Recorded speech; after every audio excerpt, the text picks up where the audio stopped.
એક માણસને પેશાબના કતરાની બીમારી છે, વુઝુ કરીને નમાઝ પડવા ઉભો થાય છે, પછી રૂકો અથવા સદ્દામાં એક બે ટીપા પેશાબ થઈ જાય છે. ઘડી ઘડી આવું થાય છે.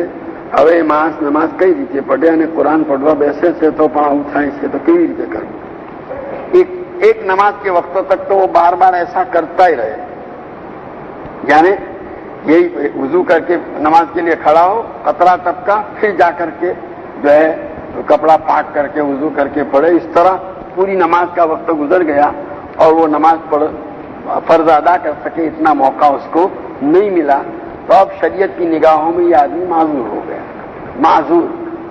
अब माजूर का हुक्म यह है कि इसके बाद वाली जो नमाज आ रही है उस नमाज में वुजू करने के बाद नमाज पढ़ा और कतरा टपका तो भी उससे उसका वुजू टूटा हुआ नहीं समझा जाएगा, नमाज पूरी कर ले.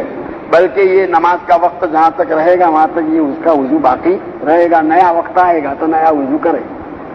लेकिन फिर अगर उसके बाद 2, 3 या 4 नमाजों के बाद या उसकी एक नमाज के बाद की एक नमाज में फिर ऐसा कि पूरी नमाज का वक्त ऐसा गुजरा कि उसमें एक मरतबा भी कतरा टपका नहीं, तो वो उज़्र खत्म हो गया. फिर दोबारा माजूर बनने के लिए वही शर्त है जो ऊपर बयान की.